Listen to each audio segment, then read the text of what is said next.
malam. Assalamualaikum warahmatullahi wabarakatuh. Terima kasih kepada semua partisipan yang telah hadir dalam Lontara Learning Online Nusantara edisi ke-12. Perkenalkan, nama saya Ika Yuvia Johan dari SD Negeri Percontohan PAM Makassar. Saya akan memandu jalannya video conference pada malam hari ini. Sedikit saya memperkenalkan pemateri kita pada malam hari ini yang lumayan. Kalau saya membaca biodata Pak Dokter ini, Masya Allah saya sedikit grogi sebenarnya. Alhamdulillah Pak Dokter Dito ini sudah beberapa kali menyempatkan atau meluangkan waktu untuk saling berbagi kepada kita semua. Dokter Dito ini adalah penulis 20 buku, yang salah satunya buku yang bernama The Art of Medicine, dan ratusan karya tulis yang terpublikasi di media lokal, nasional, hingga di jurnal internasional.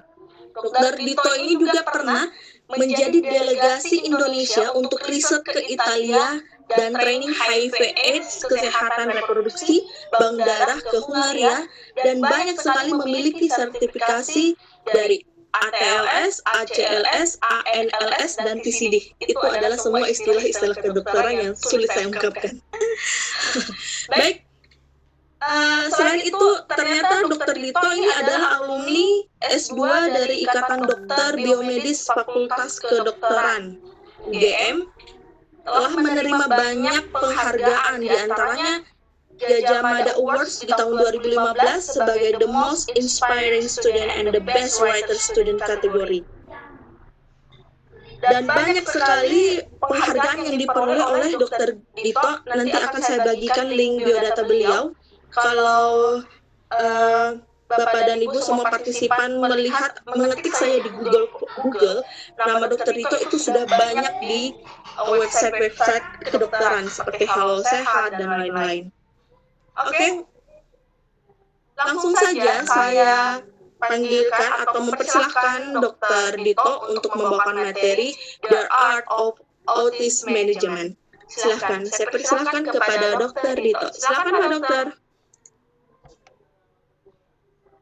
Oke, silahkan Pak Dokter. Assalamualaikum warahmatullahi wabarakatuh. Waalaikumsalam warahmatullahi wabarakatuh. Ya, oke, silakan Pak.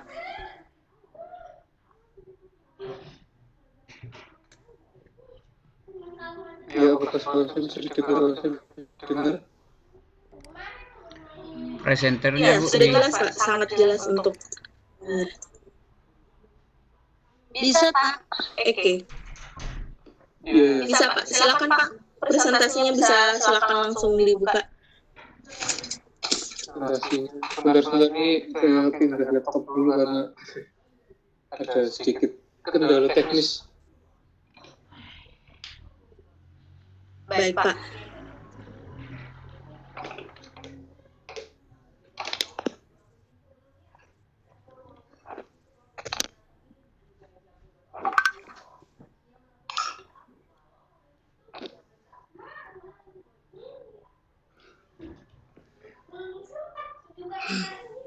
Sebelumnya kalau boleh saya tahu nih para pesertanya dari daerah mana saja? Peserta ini dari ada banyak Pak, bukan cuma di Sulawesi. Tadi ada dari Semarang, ada dari Jawa, ada Bogor, ada banyak Pak, bukan cuma dari Sulawesi aja. Iya. Berarti dari berbagai macam daerah ya? Betul Pak. Kalau latar belakangnya mayoritas apa ini? Misalnya guru atau mungkin dokter atau perawat atau profesi? Guru semua jenjang. Sepertinya dominan guru semua jenjang Pak. Tapi dari SD, dari SMP sama SMA ya? SMK ada. Kurang lebih seperti itu. Iya. SMK ada. Baik, mungkin slide-nya bisa ditampilkan atau ditayangkan. Oke, bentar ya Pak ya, saya tayangkan. Ya, mungkin sebagai saya menyampaikan pendahuluan dulu ya. Jadi The Art of Autism Management. Jadi autisme telah menjadi problematika global menurut UNESCO di tahun 2011 ini tercatat kurang lebih ada 35 juta orang dengan autisme di dunia. Berarti 6 dari 1.000 orang di dunia mengidap autisme. Di Indonesia, 112.000 anak berusia 5 hingga 19 tahun itu terdiagnosis menyandang autisme. Kemudian menurut Badan Penelitian Statistik atau BPS menyebutkan di tahun 2010 hingga 2016 ada sekitar 140.000 anak berusia lebih dari 17 tahun menderita autisme atau autism spectrum disorder. Oke, Jadi Pak Dokter, Pak Dito, saya stop dulu, mohon maaf. Tampilannya Pak belum kelihatan. Bisa share screen dulu, Pak? bisa apa? Bisa share screen, share filenya untuk presentasinya. Oh, Pak Dito minta Bu Ika yang sharing atau karena bola dunianya pindah ke saya nih? oh. Yang itu yang udah saya share lewat WA itu bisa aja. Saya nggak bisa soalnya kalau dari sini. Oh, Ika iya, aja oke, baik. Ah, Saya yang share. Oke, baik, saya yang share. Bentar dulu ya, Pak ya. Saya lagi open. Oke, itu.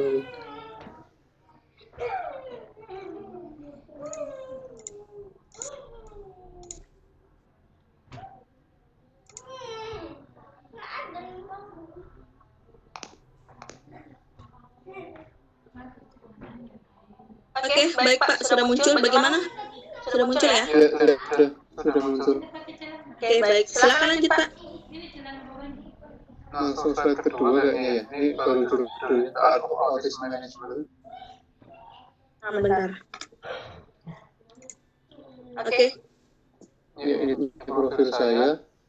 Lanjut. Nah, ini outline-nya. Jadi beberapa hal yang akan saya sampaikan pada paparan seminar online kali ini ada 6 poin penting, yaitu pertama epidemiologi, jadi membahas berapa angka pasti, insidensi, prevalensi autisme di dunia dan di Indonesia. Kemudian etiologi, itu maksudnya penyebabnya, jadi apa saja sih penyebab terjadinya autisme.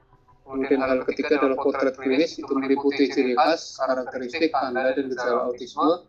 Kemudian pemeriksaan penunjang ini adakah instrumen diagnostik dan uji laboratorium untuk autisme, kemudian diagnosis bagaimana cara penegakan diagnosis autisme, dan bisakah kalangan awam, masyarakat awam ini mendiagnosis autisme.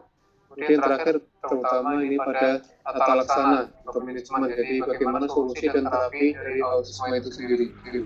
Ya, slide.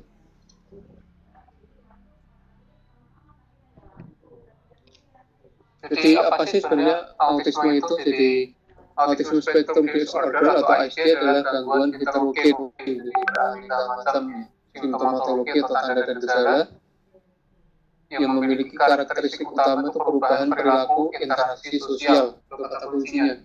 Ya, slide.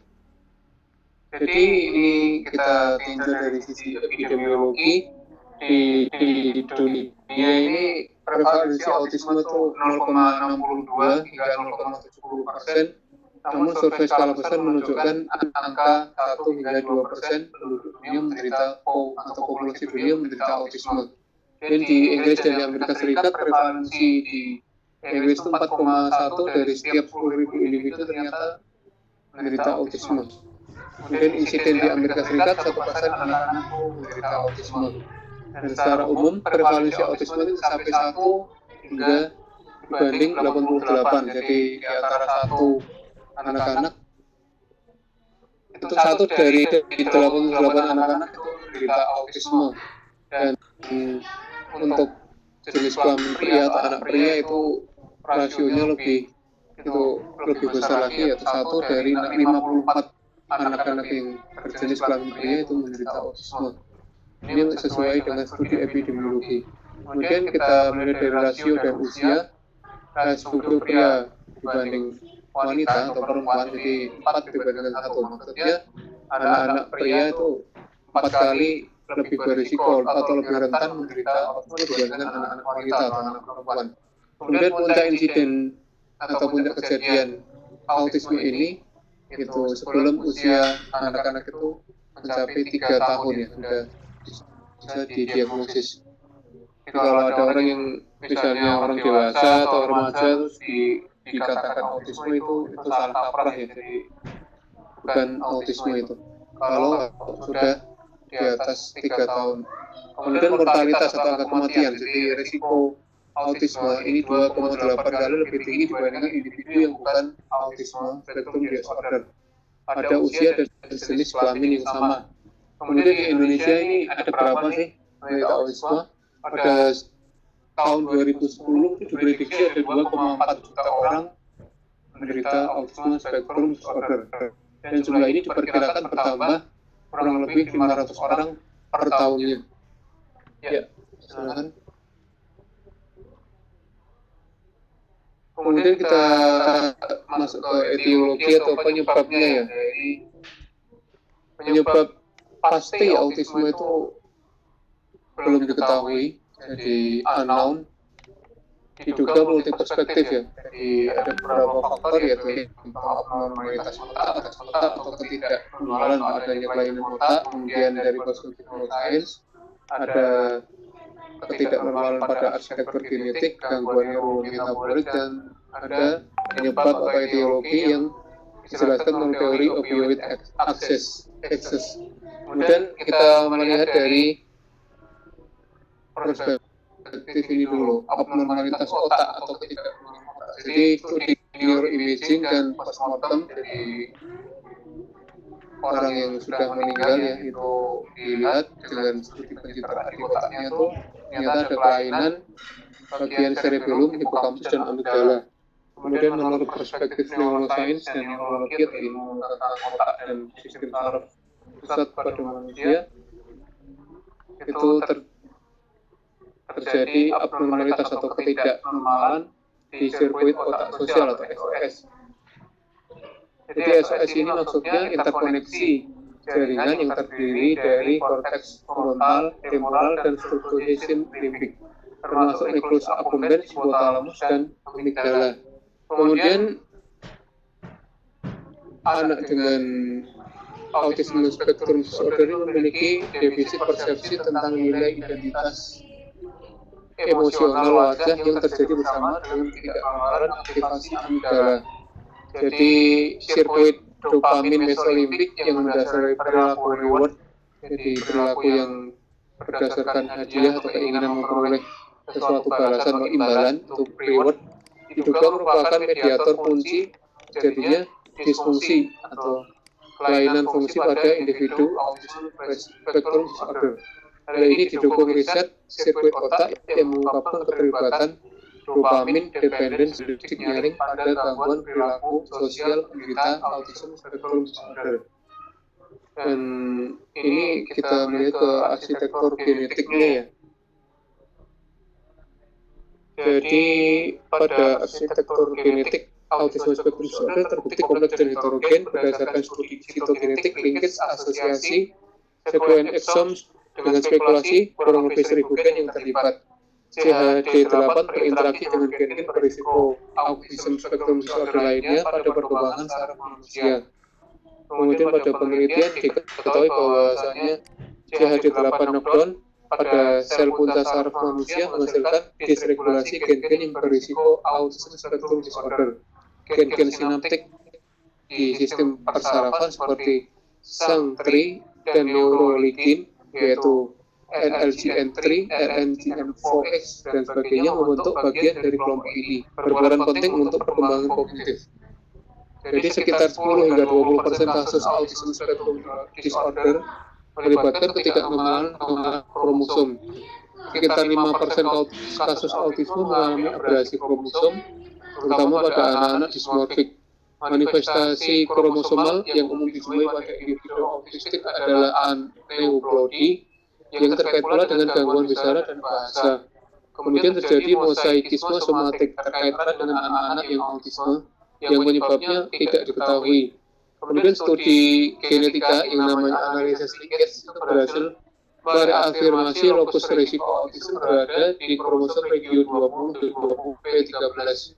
Teknik balance chromosomal rearrangement atau BCA juga mengidentifikasi melalui karyotyping bermanfaat untuk mendeteksi lokus genetik baru pada penderita autisme. Kita masih berbicara masalah arsitektur genetik, jadi penemuan 65 gen berisiko autisme dan 6 regio yang berisiko, yang 3Q29, 7Q 11.23, 16P 11.2, 15Q 11.2 hingga 13, dan 22Q 11.2. Itu memberikan analisis dasar bagi pemahaman neurobiologi autisme. Dan mereka yang memiliki anak dengan autisme spektrum disorder, risiko anak berikutnya menderita autisme spektrum disorder sebesar 2 hingga 6%. Jika ASD karena gen tunggal, maka angkanya sekitar 25% atau 50%. Autisme berat pada perempuan terkait erat pada proses mutasi gen CTNND2 regulatory yang amat berpengaruh pada perkembangan sistem saraf atau neuronal. Nah, ini dapat menjelaskan mengapa manifestasi autistik dialami sebagian besar oleh anak-anak perempuan. Kemudian post-zygotic mosaic mutations atau PMMs teridentifikasi pada gen-gen yang berisiko terjadi gangguan neurodevelopmental atau gangguan pertumbuhan dan perkembangan sistem persarafan seperti CHD2, CTNNB1, SCN2A, dan SYNGAP1 sebagaimana kandidat gen-gen berisiko dengan fungsi terprediksi dalam chromatin remodeling atau neurodevelopment termasuk ACTL6B, BAZ2B, COL5A3, SSRP1, dan UNC79. Diestimasikan PMM atau post-zygotic mosaic mutation tersebut berkontribusi terhadap 3 hingga 4% terjadinya autisme simpleks. Kemudian kita masuk ke perspektif gangguan neurometabolik ya. Jadi gangguan neurometabolik yang terkait autisme spektrum disorder misalnya phenylketonuria atau PKU, defisiensi biodinidase, gangguan metabolisme purin, misalnya defisiensi adenil suksinase dan adenosin deaminase. Kemudian Smith-Lemli Open Syndrome atau SLOS. Pada autisme spektrum disorder juga dijumpai gangguan metilasi, penurunan glutathione, dan oksidatif stres. Mari kita bahas teori opioid access. Jadi, menurut teori opioid access, beberapa penderita autisme spektrum disorder mengalami peningkatan permeabilitas usus dan gangguan produksi enzim pencernaan terkait gluten dan kasein. Ketidakcukupan enzim ini menyebabkan kegagalan transformasi gluten dan kasein menjadi asam-asam amino. Adapun peningkatan permeabilitas usus memungkinkan kebocoran ke aliran darah dan dapat melewati sawar darah dan otak. Kemudian di otak proses ini langsung meregulasi transduksi sinyal, menyebabkan gangguan sistem saraf. Gluten dapat dijumpai di terigu, gandum, oat, barai, atau gandum hitam, sedangkan kasein merupakan protein hewani dan dijumpai pada susu serta produk olahannya. Ada lagi penyebab atau etiologi autisme yaitu pertumbuhan kandidat albicans yang amat cepat terkait erat dengan problem perilaku anak dengan autisme, misalnya problem konsentrasi, agresi atau nakal, dan hiperaktivitas. Dapat juga pertumbuhan kandidat albicans ini bermanifestasi sebagai pusing dan gangguan perut, lelah, depresi. Untungnya ada berbagai metode untuk menekan pertumbuhan jamur, seperti pemberian medikasi atau obat-obatan anti jamur, suplemen diet yang menyediakan bakteri protektif, serta diet rendah gula. Slide berikutnya. Mari kita bahas tentang potret klinis ini di bagian yang inti dari autisme ini. Jadi menurut potret klinis itu terdiri dari simptomatologi atau tanda dan gejala, sign and symptom. Ada 3 trias diagnosis autisme spektrum disorder tentang perilaku repetitif, gangguan komunikasi verbal dan non-verbal, serta gangguan interaksi sosial. Kita bahas perilaku repetitif itu terjadinya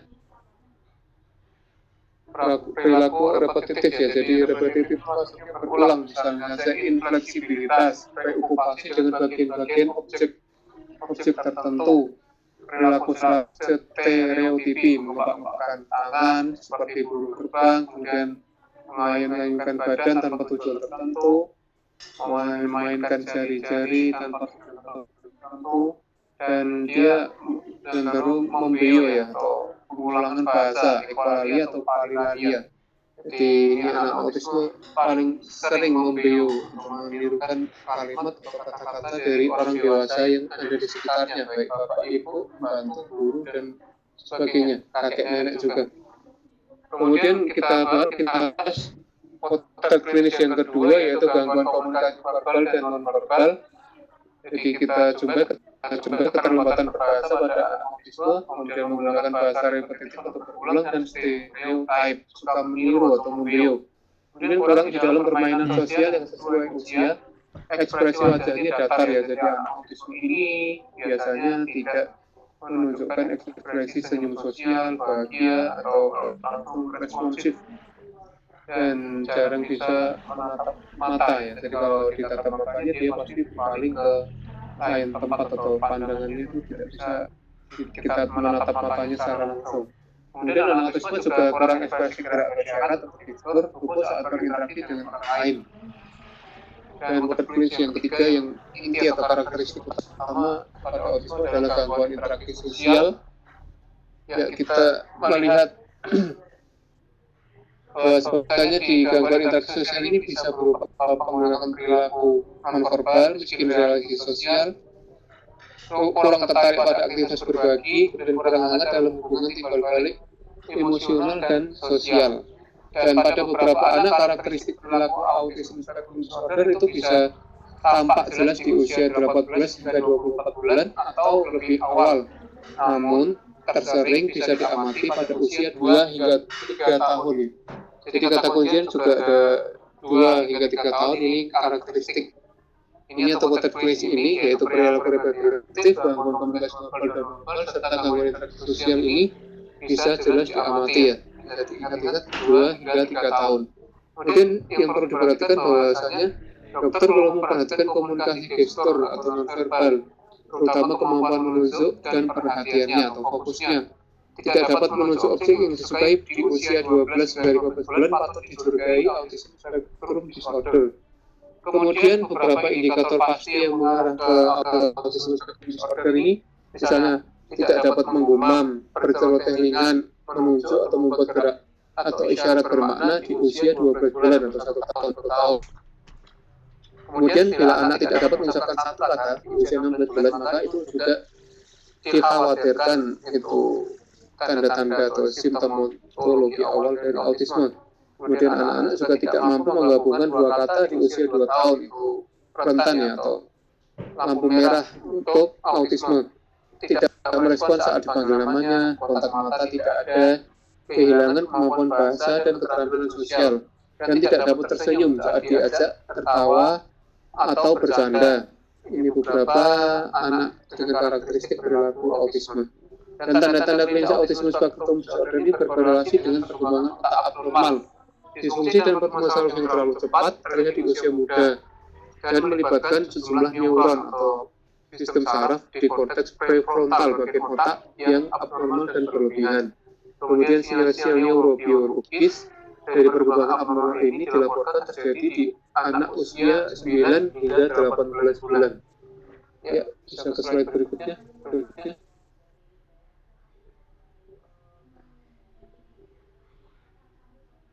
Kita bisa mengamati beberapa komplikasi klinis ya. Jadi komplikasi klinis anak-anak dengan autisme ini mereka bisa disertai dengan kejang-kejang atau namanya lagi terkena epilepsi, mati ayam, kemudian depresi pada anak-anak, remaja dan dewasa yang tidak memiliki keterampilan sosial dan tidak mampu merawat diri sendiri.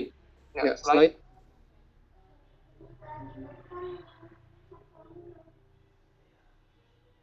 Jadi beberapa pemeriksaan penunjang ya. Jadi pemeriksaan penunjang ini kita apa sih sebenarnya pemeriksaan atau uji laboratorium apa saja yang bisa digunakan untuk menentukan diagnosis autisme itu sendiri. Kita fokus pertama pada instrumen dulu. Jadi ada beragam atau berbagai macam instrumen diagnostik ini yang dipakai untuk screening autisme spektrum disorder. Ada kuesioner screening untuk anak-anak, remaja, dewasa, dan untuk kuesioner untuk menegakkan diagnosis. Dan yang perlu diingat bahwasanya tidak ada tes laboratorium yang berdiri yang pas atau spesifik untuk mendiagnosis atau menegakkan diagnosis autisme spektrum disorder. Kemudian untuk menyingkir diagnosis banding itu bisa dilakukan yang namanya uji tapis PKO atau Keton Urea, kemudian dan uji tapis paparan timah, ada tes audiologi, aduki, ada tes genetika yaitu berupa karyotype, dan tes DNA untuk sindrom Fragile X baik pada anak-anak pria maupun anak-anak perempuan. Kemudian kita masuki fokus berikutnya yaitu pada studi pencitraan untuk imaging itu dilakukan sesuai indikasi dan rekomendasi dari dokter. Contohnya misalnya EEG elektroencephalografi. Bila ada kejang atau ada kemunduran bahasa, terutama pada kasus sindrom Landau-Kleffner. Dan perlu juga dilakukan MRI atau magnetic resonance imaging otak jika dokter menengarai atau suspek atau mencurigai adanya kasus tuberous sclerosis atau sindrom EKD. Kemudian studi pencitraan pada manusia berhasil mengungkapkan peran adanya konektivitas atau sambungan atau hubungan antara kaudat dan kortikal, kemudian aktivitas korteks anterior, simulat, dan abnormalitas anatomis cerebellum dalam ekspresi perilaku repetitif dan terbatas pada penderita autism spektrum disorder. Dan beberapa sudah digunakan oleh para ahli untuk mempelajari fungsi kandidat gen pada autism spektrum disorder ya. Misalnya mikroendoskopi, elektrovisuologi in vivo, MRI, dan PET, positron electrotomography, dan trace optogenetik, Krey-Loxp, dan Krey-X atau TET-R. Ya, slide. Dan ini kita masaki untuk menegakkan diagnosis ya. Jadi untuk menegakkan diagnosis autism spektrum disorder itu tidaklah mudah ya. Jadi tim medis yang terdiri dari dokter umum, dokter anak, dokter spesialis jiwa atau psikiater, dokter ahli saraf atau neurolog, beserta psikolog ya. Jadi ini beberapa tim itu haruslah jeli mengingat autism spektrum disorder ini itu memiliki kemiripan ya, dengan banyak sekali diagnosis lainnya. Dan ini harus mencermati ada diagnosis atau kriteria PPDG-3, ICD-10, dan DSM-5. Jadi ini beberapa macam kriteria diagnosis yang akan saya sampaikan ini. Kita menganut kriteria diagnosis gangguan spektrum autisme menurut DSM-5, menurut statistik manual 5 itu yang disepakati di Amerika. Jadi yang A yaitu kurangi komunikasi dan interaksi sosial yang bersifat menetap pada berbagai konteks, yaitu poin 1, kekurangan dalam kemampuan komunikasi sosial dan emosional. Contohnya pendekatan sosial yang tidak normal dan kegagalan melakukan komunikasi dua arah. Kegagalan untuk berinisiatif atau merespons interaksi sosial. Kemudian A2 yaitu terganggunya perilaku komunikasi nonverbal yang digunakan untuk interaksi sosial. Integrasi komunikasi verbal dan nonverbal sangat parah. Hilangnya kontak mata, bahasa tubuh, dan ekspresi wajah. A3 kekurangan dalam mengembangkan, mempertahankan hubungan. Contohnya, sulit menyesuaikan perilaku pada berbagai konteks sosial atau adaptasi, kesulitan dalam bermain imajinatif atau berteman, tidak adanya ketertarikan terhadap teman sebaya atau seusianya. B. Jadi kriteria diagnostik yang B yaitu perilaku yang terbatas, pola perilaku yang kompetitif, ketertarikan atau aktivitas yang termanifestasi minimal 2 dari perilaku berikutnya. 1. Pergerakan motor, maksudnya sistem motorik repetitif atau stereotype, penggunaan objek-objek atau bahasa. Misalnya perilaku stereotype yang sederhana, membariskan mainan-mainan atau membalik-balikkan objek. 2. Perhatian berlebihan pada kesamaan, rutinitas yang kaku atau pola perilaku verbal atau non-verbal yang diritualkan. Contohnya, stres ekstrim pada suatu perubahan kecil, kesulitan pada saat ada proses perubahan, dan pola pikir atau pola disiplin yang sangat kaku dan sangat ketat. 3. Kelekatan dan pembatasan diri yang tinggi pada suatu ketertarikan yang abnormal.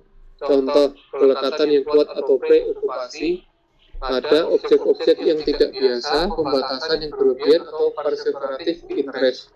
4. Hiperaktivitas atau hipoaktivitas pada input sensori atau ketertarikan yang tidak biasa pada aspek sensori pada lingkungan. Contohnya, sikap tidak peduli pada rasa sakit atau temperatur udara, respon yang berlawanan pada suara atau tekstur tertentu, penciuman yang berlebihan atau sentuhan dari objek, kekaguman visual pada cahaya atau gerakan. Kriteria diagnosis C, gejala-gejala muncul pada periode perkembangan awal, namun mungkin tidak termanifestasi secara penuh sampai tuntutan sosial melebihi kapasitas yang terbatas, atau mungkin tertutupi dengan strategi belajar dalam kehidupannya. D. Gejala-gejala menyebabkan kerusakan yang signifikan pada kehidupan sosial, pekerjaan, atau setting penting lain dalam kehidupan. Dan yang perlu diketahui dari kriteria DSM-5 ini adalah gangguan-gangguan ini lebih baik tidak dijelaskan dengan istilah ketidakmampuan intelektual atau gangguan perkembangan intelektual atau keterlambatan perkembangan secara global. Ya, slide.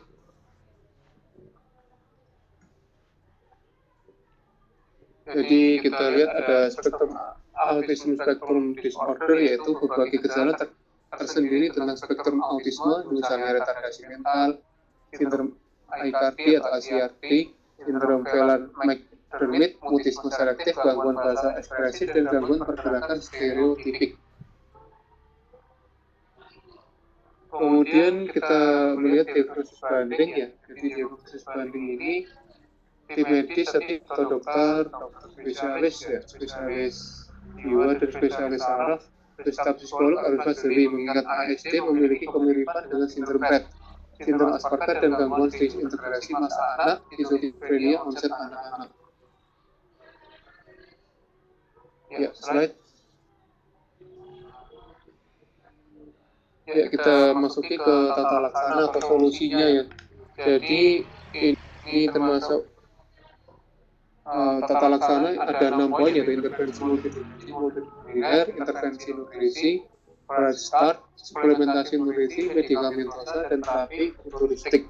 Jadi yang intervensi bersifat multidisipliner itu misalnya metode TEACH, TEACCH, yaitu Treatment and Education of Autistic and Related Communication Handicapped Children. Kemudian PECS atau PECS, Picture Exchange Komunikasi Sistem, pelatihan kemampuan sosial, kemudian adanya intervensi edukasi atau okupasi atau vokasional, kemudian adanya kemampuan sosial, intervensi dan terapi bicara berbahasa, terapi perilaku kognitif, dan model LOVAS dari ABA, Applied Behavior Analysis. Kemudian ada juga yang namanya ESDN, Early Start dan Model, terapi integrasi sensoris, dan AP, yaitu Early and Intensive Behavioral Intervention atau AAC, Augmentative and Alternative Communications. Kemudian poin yang lainnya yaitu Brain Start. Maksudnya apa? Brain Start ini berupa kurikulum yang terfokus pada peningkatan keterampilan kognitif, dan ada berpikir kreatif, perhatian, interaksi sosial, komunikasi, motivasi.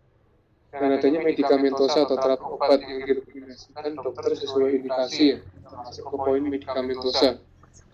Misalnya saja ini obat-obat dari golongan antipsikotik yaitu risperidone, aripiprazol, golongan SSRI atau Selective Serotonin Reuptake Inhibitors, misalnya citalopram, escitalopram, fluoxetine.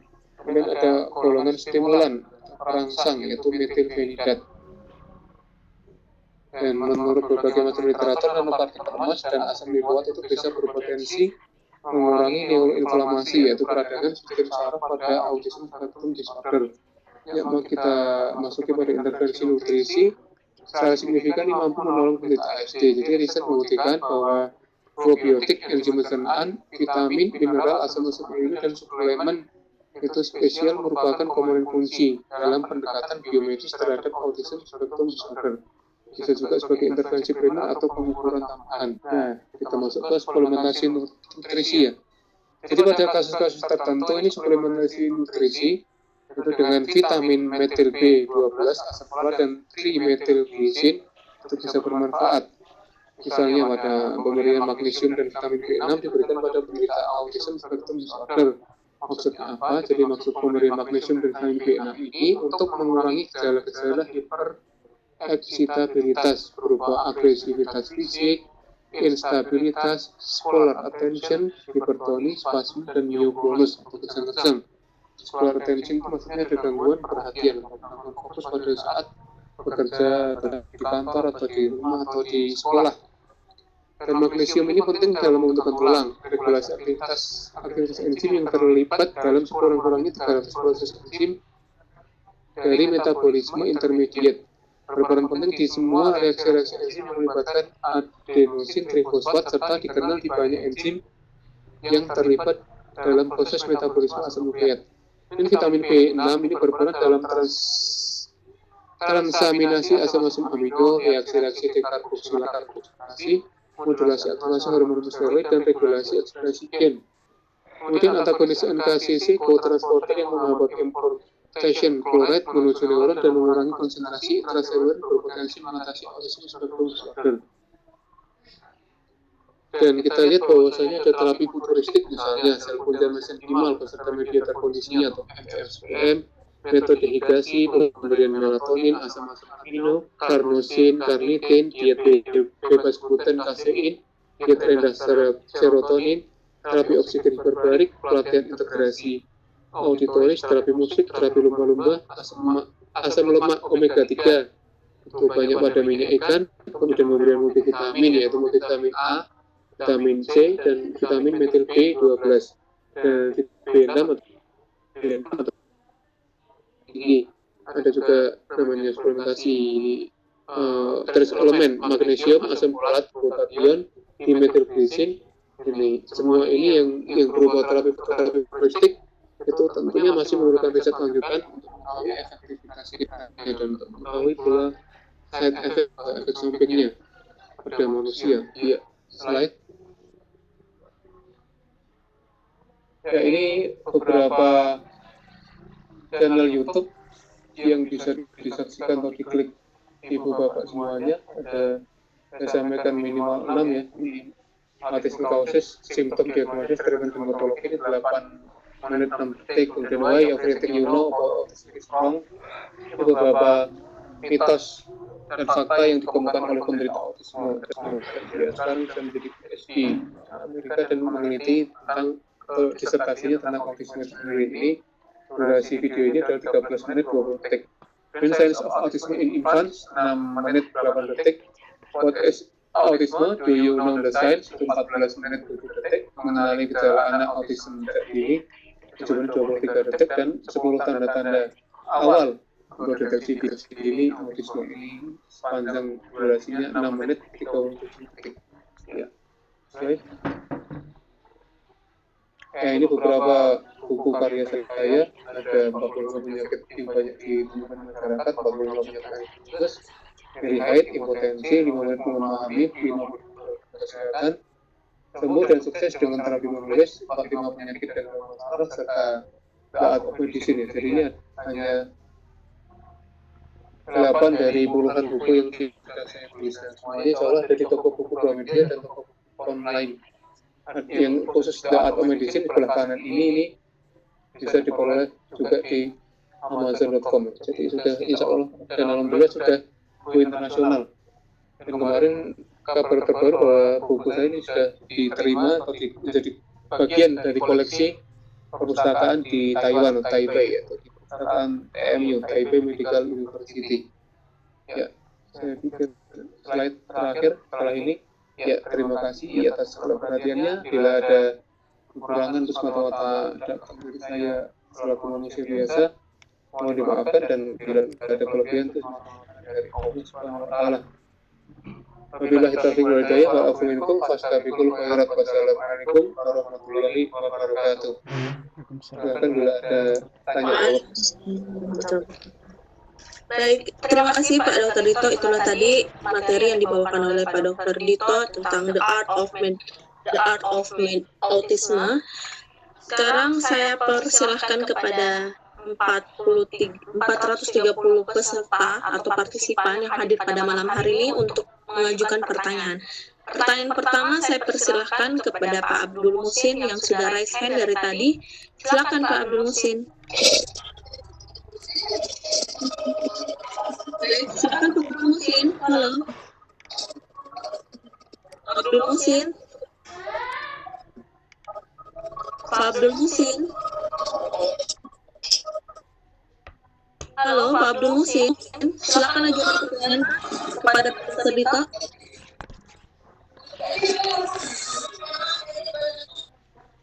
Baik, sementara sambil menunggu, bagi Bapak Ibu yang ingin mengajukan pertanyaan kepada Dr. Dito, silakan klik tombol raise hand yang ada di list atau mengetik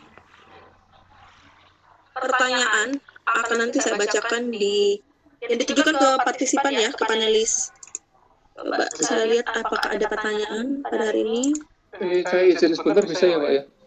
Sebentar 5 menit. Oke, baik Pak. Iya. Sebentar, izin sebentar 5 menit. Ada pertanyaan.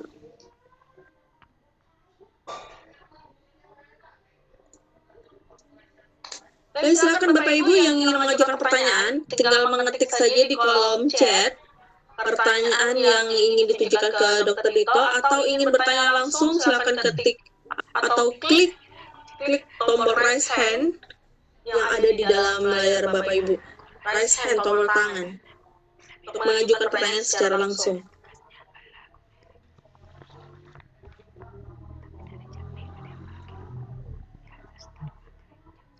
Saya tampilkan lagi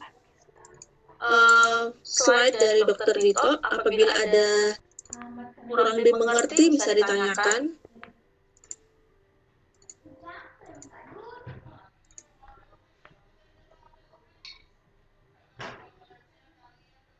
Jadi Dr. Dito ini memang spesialis ilmu kesehatan kedokteran dalam anggota Ikatan Ilmuwan Indonesia Internasional. Banyak puluhan buku yang diterbitkan oleh Dr. Dito.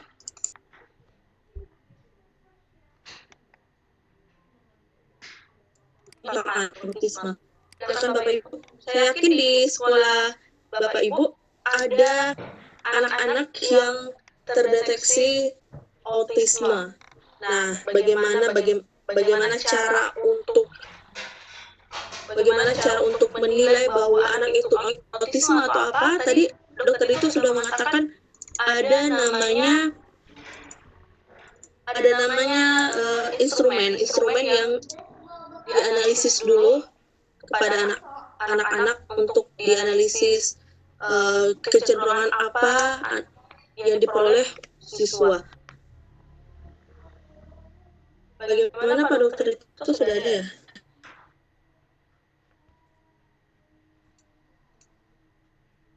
Ayo Bapak Ibu, silahkan diketik aja pertanyaannya.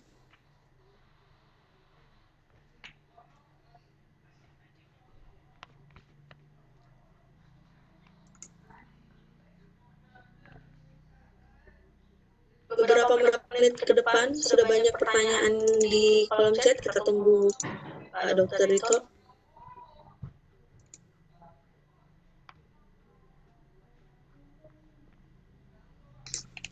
Ya, yang ingin saya tanyakan sebenarnya adalah instrumen untuk menganalisa anak autisme itu, bahwa anak itu adalah autisme. Oke.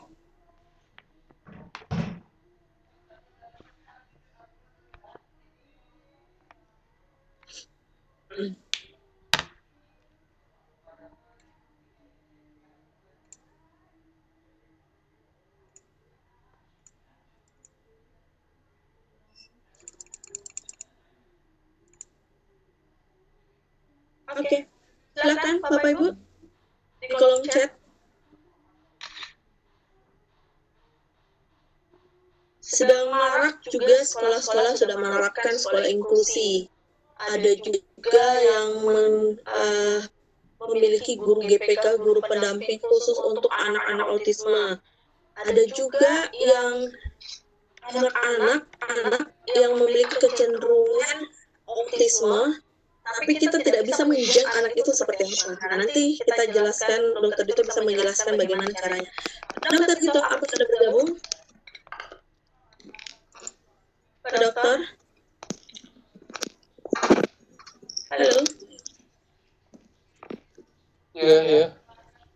Oke, Pak Dokter, ada beberapa pertanyaan ini ya Pak ya. Dari Teumi, bagaimana tips saat melahirkan seorang ibu hamil anaknya kelak tidak kena autis pada saat lahir?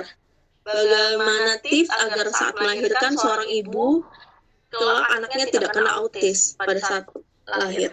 Oh, saya jawab dulu ya, ini pertanyaan yang bagus dan luar biasa sekali. Jadi sebenarnya caranya sederhana, itu pertama ya otomatis berdoa dulu, mohon pada Allah agar terhindar dari autisme anaknya, dan rajin berpikir dan rajin kontrol ke dokter penyakit kandungan dan dokter ahli spesialis obstetrik dan ginekologi atau dokter kandungan atau bidan. Dan juga ibu-ibu yang sedang hamil itu juga sebaiknya tidak memakan atau mengkonsumsi gluten yang manis-manis, kemudian tidak mengkonsumsi itu yang namanya monosodium glutamat ya, atau velocin, itu diduga bisa mencetuskan autisme. Dan juga sebaiknya berhati-hati juga kalau ibu-ibu itu bila bepergian jadi terpapar logam berat, terpapar polusi udara, asap rokok, itu nantinya diduga bisa menyebabkan anak yang berkondisi autisme. Dan juga itu ya, sekarang ini banyak juga ponsel atau gadget atau gawai, baik itu laptop maupun HP, itu kalau ibu-ibu yang sedang hamil dan suka main HP atau telepon atau mungkin radiasi komputer dan nonton TV atau bioskop, nah itu, dan radio. Jadi itu semua gawe gadget peranti elektronik itu diduga juga bisa mengaktifasi sistem-sistem saraf dan sel-sel saraf otak anak, dan nanti bisa anaknya itu bisa kecanduan HP atau gadget kalau lahir, dan juga cenderungnya menjadi autistik atau autisme. Itu ada beberapa penelitian, jadi hati-hati. Dan tapi ini terus terang sangat sulit sekali ya, karena memang itu ya kan HP sudah menjadi kebutuhan primer ya, apalagi kalau ibu hamil itu juga wanita karir. Tapi ya paling tidak dibatasi untuk memakainya, itu saya pikir. Semoga bisa memberikan solusi. Ada lagi pertanyaan yang lain? Baik, pertanyaan selanjutnya ini dari Pak Samsir. Apa penderita autisme dapat terdeteksi sejak bayi? Jadi sudah dijawab sedikit. Dan apa kemungkinan untuk sembuh? Jadi apakah ada kemungkinan untuk sembuh bagi anak-anak yang menderita autisme? Silakan Pak. Jadi pertanyaan yang luar biasa sekali. Jadi sejak bayi sudah bisa ya dideteksi untuk autisme ini, karena tadi sudah saya katakan bahwasanya autisme ini kan ada di 65 gen yang berisiko autisme dan 6 regio yang berisiko ya. Jadi misalnya ada gen 1G 21.1, 3G 29, 7G 11.23, 16P 11.2, 15G 11.2 hingga 13, dan 22G 11.2. Jadi semua ini juga bisa dideteksi dengan kemajuan teknologi ini melalui pemeriksaan genetika, sehingga di negara-negara maju seperti Eropa, di negara-negara Amerika, bahkan di Taiwan, di Jepang, di Cina, Australia, itu kalau ibu hamil itu pasti mereka berkonsultasi kepada ahli atau dokter yang spesialis genetika atau ahli genetika atau konselor genetik. Jadi nanti diperiksa itu melalui cairan ketubannya atau melalui darah ibu yang sedang hamil, bisa dibawa ke laboratorium, dan nanti juga pemeriksaan bisa melalui sitogenetik atau karyotyping atau pemeriksaan lainnya, uji gen yang istilahnya kita lihat gen atau kromosom itu apakah ada lokasi atau kromosom tertentu yang rentan terhadap itu tadi menderita autisme. Tentunya bukan hanya autisme saja, tapi ada banyak ratusan jenis penyakit yang sudah diketahui pada saat janin itu masih di dalam kandungan. Jadi misalnya ini dengan kemajuan teknologi, misalnya anak sudah bisa diprediksi nanti ternyata menderita stroke, epilepsi, hipertensi, gitu. Mungkin diabetes mellitus, atau mungkin dia obesitas atau gemuk, gitu. Dan itu nanti manfaatnya apa? Jadi manfaatnya otomatis untuk preventif atau pencegahan. Nah tadi kalau misalnya sudah diketahui anak ini rentan atau berisiko autisme, maka ya satu-satunya jalan ibunya tadi itu melakukan langkah preventif. Jadi misalnya meminimalkan terkena paparan atau polusi udara, program berat, termasuk mengurangi konsumsi yang bensin atau monosodium glutamat, mengurangi penggunaan gawe atau gadget, sebagainya, dan juga radiasi sinar yang itu sinar radioaktif itu begitu. Saya pikir begitu. Dan kalau masalah sembuh ya kalau sudah terdeteksi ya itu kan gen ya, jadi gennya sudah membawa, itu suatu saat bisa muncul kalau ada pencetus atau faktor pemicunya. Misalnya dia secara nggak sengaja terpapar gluten, terpapar yang manis, atau mungkin dia terpapar suara yang bising, atau mungkin terpapar tadi monosodium glutamat atau vetsin, atau dia terpapar gawe atau gadget atau mainan di handphone itu, atau bioskop atau televisi gitu. Tapi bukan berarti anak-anak nggak boleh main game atau itu sama sekali, bukan. Jadi kalau sudah terdeteksi sejak janin atau sejak bayi dalam kandungan tuh, maka lebih berusaha atau berhati-hati lagi begitu. Jadi bukan untuk menakut-nakuti ini, memang begitu. Itu sebagai langkah preventif di dalam dunia kedokteran. Semoga bermanfaat. Ada lagi pertanyaan yang lain? Baik, Pak. Nah, sekarang dari Bu Hikmah Hasan, pertanyaan pertama, kira-kira apa penyebab sehingga anak-anak autisme ketika tantrum susah untuk dihentikan? Nah, adakah kiat-kiat khusus untuk orang tua anak penderita autis sehingga bisa menangani anaknya ketika tiba-tiba tantrum di tempat yang ramai? Baik, Pak. Silakan, Pak. Ya, ini memang gitu ya. Kondisi yang sangat dilematis. Autisme kan memang tantrum itu salah satu tanda dari autisme ya, itu tadi sudah saya sebutkan, yaitu hiperaktif. Ya caranya ya kalau pas lagi ngamuk gitu, kalau lagi ngamuk atau teriak-teriak ya otomatis orang tua harus tenang. Kalau berada di tempat keramaian ya ditenangkan, tapi jangan dibentak, kemudian digiring ke tempat yang agak sepi gitu, terus diberi mainan atau barang kesukaannya, kemudian dihibur, jangan dibentak. Terus ya itu kadang beberapa orang tua malah mendiamkan maksudnya ya anaknya itu bisa, kalau udah capek kan itu sendiri, diam sendiri. Kadang-kadang kalau anak yang orang tuanya nggak tegaan ya misalnya tantrum, ya mungkin bisa langsung digendong atau mungkin diayun atau masukkan ke kereta, atau mungkin diajak bermain atau dialihkan perhatiannya, atau mungkin juga dikasih barang-barang kesukaannya, misalnya balon, permen, es krim, diberikan mainan atau boneka atau apa, pistol-pistolan atau mobil-mobilan, atau mungkin dihibur gitu, atau bernyanyi atau bagaimana gitu. Yang jelas kalau misalnya tantrum itu jangan langsung dibentak atau jangan langsung didiam, tapi tunggu sejenak beberapa saat, nah baru dibujuk gitu. Dan itu memang terus terang sangat sulit ya, kalau memang hanya teori mudah sekali, tapi kalau kenyataannya memang sangat sulit kalau lagi ngamuk gitu, sangat sulit ya. Jadi dan itu juga tergantung moodnya anak itu. Kalau pas memang lagi ngamuk atau emosi ya itu memang apa ya, harus dilampiaskan dulu, kalau enggak ya dia nanti pasti akan terpendam dan akan sakit anak itu.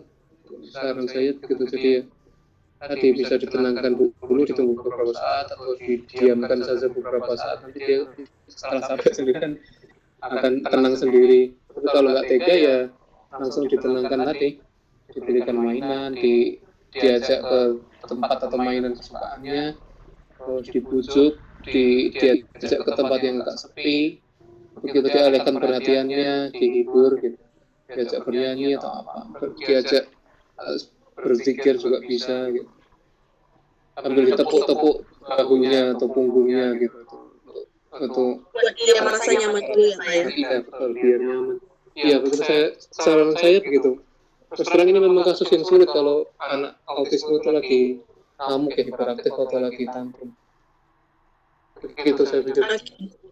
Oke, baik. Jadi untuk saya persilahkan nanti untuk bicara secara langsung kepada Pak Dokter Dito. Jadi ada sudah beberapa nama yang sudah raise hand, Pak Adrianus, Bu Ila Jamila, Irma Nurul, dan Nurelia. Saya persilahkan dulu Pak Adrianus. Silakan Pak Adrianus. Oke, terima kasih Bu Ika. Pak Dokter bisa mendengarkan suara kami? Iya, bisa Pak. Silakan. Ya, terima kasih ya. Iya, jadi kalau anak sudah kita pastikan terkena autisme pada usia balita atau usia 2-3 tahun, kemudian sepertinya penyakit ini hampir tidak bisa disembuhkan. Dan apakah ini dok akan berlanjut terus sampai pada masa dewasanya, sampai ke masa tuanya? Dan gejala penanganan autisme pada anak-anak dengan penanganan autisme pada orang dewasa bagaimana Pak Dok? Pertanyaan saya. Oke, baik, silakan langsung dijawab aja Pak. Ya, jadi ini tadi gejala kan sudah saya sampaikan ya. Jadi potret klinis ini. Jadi ada perilaku repetitif, gangguan komunikasi verbal dan non-verbal, serta gangguan interaksi sosial. Kemudian untuk penanganan tadi sudah ada juga di slide ini yang panjang sekali penjelasannya. Kalau ini tata laksana. Jadi ini ada macam-macam ya jadi tata laksananya.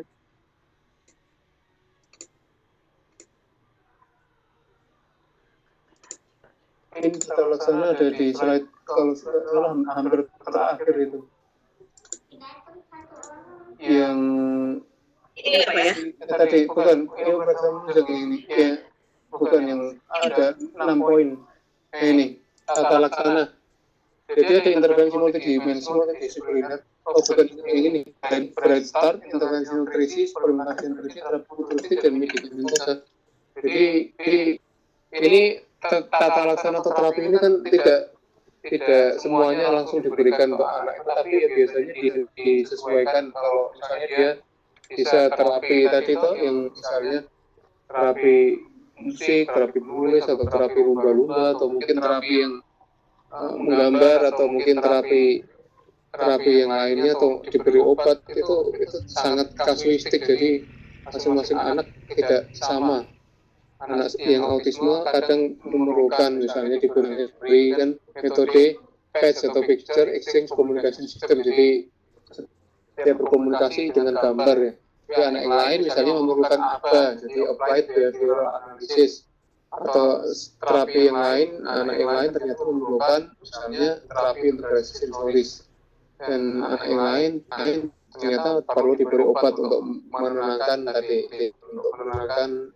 perilaku hiperaktifnya. Jadi masing-masing anak tentunya penanganan atau penanganannya berbeda-beda.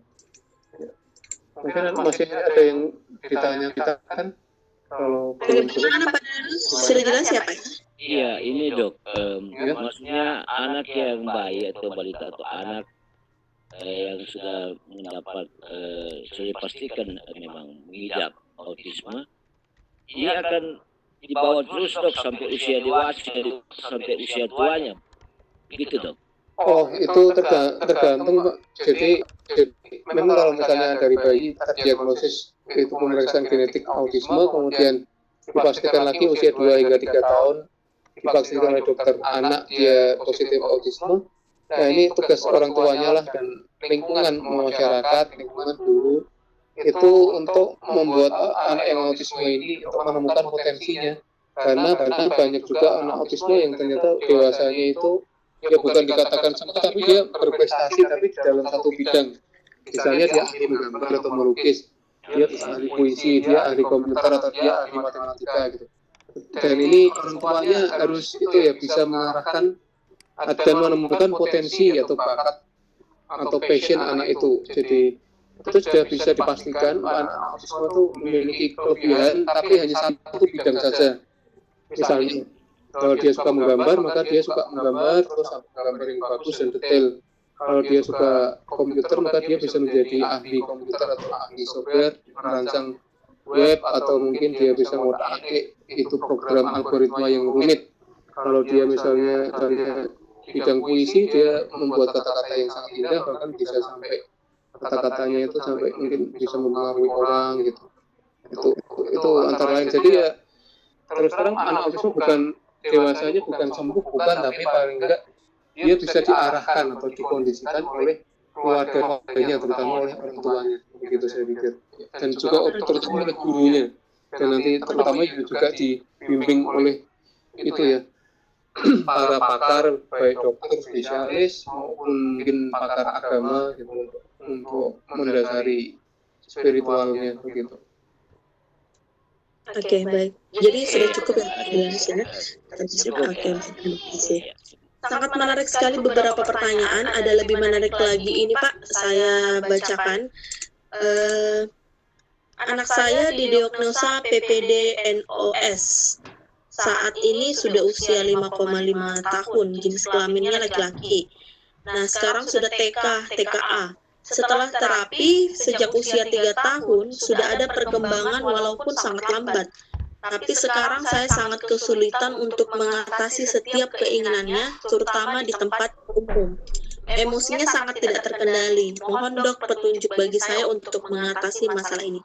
Baik, Pak. Silakan, Pak. Ya, ini maksudnya PDD-NOS itu salah satu spektrum autisme yang sulit itu ya, jadi maksudnya nothing otherwise specific, jadi yang sulit atau tidak tercantum, tapi dia autisme, maksudnya tidak tercantum tuh boleh jadi karakteristiknya itu bias itu maksudnya tidak spesifik tapi dia autisme gitu. Jadi dia termasuk autisme, cuman ada spektrum khusus yang tadi PDD-NOS. Dan kalau dia lagi itu ya, misalnya keinginannya itu ya otomatis kita harus bisa sebagai orang tuanya paling enggak diberi nasihat kalau misalnya keinginannya itu berakibat buruk dikatakan. Kalau misalnya dia tidak paham, kata-kata atau penjelasan kita itu bisa mungkin kalau sekarang kan gampang ya, bisa pakai Google Pictures, jadi harus digambar atau di print, atau kalau enggak pakai video YouTube yang misalnya menjelaskan manfaatnya apa, terus madorotnya atau bahayanya apa kalau misalnya memenuhi keinginan anak itu. Dan kalau dipenuhi sekarang, misalnya kalau belum punya uang ya dikatakan terus aja bahwa bapak atau ibu itu belum punya uang, mungkin besok kalau sudah gajian atau mungkin bagaimana gitu. Memang itu kalau anak autisme itu kalau memiliki keinginan memang harus segera dituruti, dan kalau enggak dia biasanya ngamuk, kalau enggak nangis atau enggak ngambek itu sudah bisa dipastikan. Dan untuk mengatasinya ya tadi itu diberi pengertian, pemahaman, atau mungkin dialihkan, diajak ke lain hal. Kalau memang keinginannya itu bagus dan bermanfaat untuk mengembangkan potensi dirinya, misalnya dia ingin kursus bahasa Mandarin gitu, atau kursus menari atau melukis ya kenapa enggak, ya mungkin bisa dibilang yuk mari kita cari guru lukis yang terbaik menurutmu siapa gitu, nanti kita bicarakan waktunya gitu. Jadi memang itu butuh diskusi, dan diskusinya itu biasanya anak dengan autisme itu tidak bisa dengan kata-kata ya atau nasihat, biasanya itu perlu gambarnya itu. Kalau sekarang kan gampang ya, bisa tadi melalui YouTube untuk video-videonya yang bergerak, atau mungkin melalui Google Pictures untuk menjelaskan apa maksud kita. Itu saya pikir. Jadi untuk meredakan emosi atau tadi keinginannya anak yang autisme itu ya itu tadi dengan pemahaman, dan otomatis harus pemahamannya itu berupa, saya pikir berupa gambar. Ya, semoga bisa membantu. Oke, baik. Saya open mic dulu ya ke Ibu Las Maria. Silakan Ibu Las Maria. Ini yang punya pertanyaan, Ibu Las Maria. Ya, silakan. Halo dok, malam. Selamat malam. Makasih dok atas penjelasannya. Kalau anak saya ini dok, memang benar kalau dia dinasehati memang tidak mau tahu dan tidak mengerti.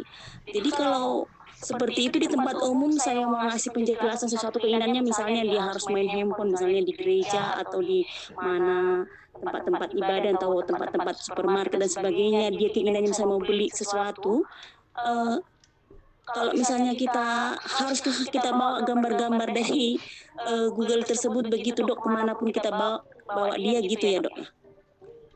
Ya, saya pikir kan gambar kan bisa lewat handphone, jadi tidak harus di print ya. Jadi sekarang gambar kan bisa, asal ada koneksi internet atau wifi ya, bisa dijelaskan dengan itu. Begitu saya pikir. Atau kalau misalnya itu kemana-mana itu membawa itu aja, membawa pensil atau atau ballpoint dan kertas kosong. Nanti kalau misalnya anak itu lagi ngambek atau pengen dituruti maunya, kalau memang belum bisa ya digambar, oh ini maksudnya ini nggak boleh, atau mungkin belum punya uang atau apa itu. Tapi sebelumnya diberi nasihat dulu dengan kata-kata. Kalau sudah paham ya nggak apa-apa kalau sudah paham. Tapi kalau belum paham ya digambar, atau kalau enggak ya diperagakan dengan itu gestur tubuh gitu. Itu memang anak autisme memang itu tidak bisa berpikir abstrak ya, jadi sulit misalnya dijelaskan ini berbahaya untuk kamu, itu dia tidak paham maksudnya berbahaya itu apa gitu. Jadi otaknya tuh nggak bisa, di dalam otaknya tuh kata bahaya itu tidak bisa digambarkan, kecuali kalau ibu ada keluar api terus apinya itu membakar kulit atau membakar tubuh, nah itu dengan gambar oh anak itu tahu berarti bahayanya itu api bisa membakar tubuh saya atau membakar kulit saya gitu. Jadi anak autisme itu banyak yang sulit mengimajinasikan kata-kata yang abstrak, misalnya berbahaya, tidak boleh, kemudian itu Natal, atau mungkin ini nanti ibu lagi tidak punya uang, atau mungkin ini tidak baik untuk masa depanmu. Itu tuh satu hal yang abstrak, itu di pikirannya tuh nggak bisa dibayangkan. Tapi kalau misalnya beda, kalau misalnya yuk kita pergi memancing ikan di sungai, itu kan sudah memancing ikan, jadi di gambar anak itu, di bayangan anak itu maksudnya sudah jelas di sungai, gitu. Jadi itu memang perlu kesabaran yang sangat ekstra untuk menjelaskan seperti itu, karena sangat ekstra memang betul itu. Iya betul dok, makasih banyak dok segala informasinya. Satu lagi dok, mohon penjelasan. Kalau anak saya ini kalau memang betul itu tadi keinginan nggak terpenuhi, langsung dia kasar gitu dok, mau mukul gitu ya. Kita peluk memang dia nggak mau, memang terus tenang, tapi kembali lagi dia keinginan itu berulang-ulang terus seperti itu. Caranya dialihkan perhatiannya sama itu. Kalau misalnya dia berulang gitu kan, misalnya di tempat umum ya diredakan dulu dengan cara misalnya dia sukanya es krim, diberikan es krim dulu, atau sukanya balon, atau mungkin kalau dia di tengah keramaian dipinggirkan dulu, jangan sampai mengganggu atau ngamuk atau sampai jadi pusat perhatian, dipinggirkan dulu, agak ditenangkan dulu, terus ditepikan dulu, jangan sampai mengganggu orang-orang yang sedang berlalu lalang atau melewat di situ. Kemudian diajak komunikasi, diajak gimana maunya atau baiknya gimana, kalau dan win-win solutionnya bagaimana. Dan dia kalau memang masih ngamuk ya mungkin perlu dibicarakan dulu dengan suami, apakah ini perlu langsung keinginannya tuh perlu langsung dituruti atau bisa ditunda atau bagaimana, itu perlu langsung diputuskan dalam waktu yang cepat juga. Karena kalau enggak kan memang begitu karakteristiknya dia. Kalau pengen tuh harus detik itu juga harus terwujudkan begitu, detik itu juga nggak bisa ditunda gitu ya. Memang itu kita harus memahami ya, memang anak autisme memang seperti itu. Jadi jangan dimarahi juga, karena kalau dimarahi dia tambah ngamuk atau ngambek, itu bisa stres. Iya benar sekali. Oke, makasih banyak ya. Iya, sambil tutup sambil beritahu.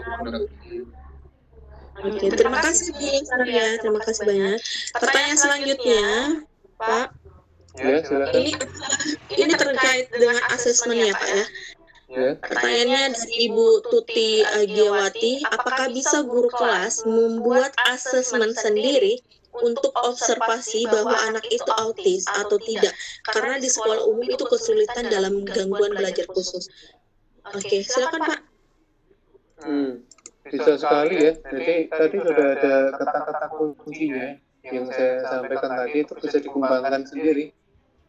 Jadi misalnya sebentar saya ini potret klinisnya ini kan, dan nanti bisa dilihat di video YouTube, itu sangat jelas ya. Video YouTube itu baik yang berbahasa Indonesia maupun berbahasa Inggris itu sangat jelas. Misalnya seorang anak suka mengepak-ngepakkan tangannya seperti sayap gitu berulang kali, atau membentur-benturkan kepalanya di dinding kaca, mungkin menjulur-julurkan lidahnya, atau mungkin dia matanya tuh mengikuti benda-benda yang berputar seperti kipas angin, atau mungkin kincir angin, atau apa, dia suka, anak itu suka membaris-bariskan, misalnya mobil-mobilan disejarkan itu. Jadi itu beberapa tanda bahwa anak itu autisme.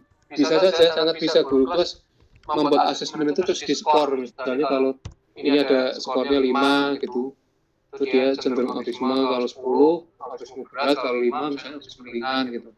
Bisa sih, bisa sekali.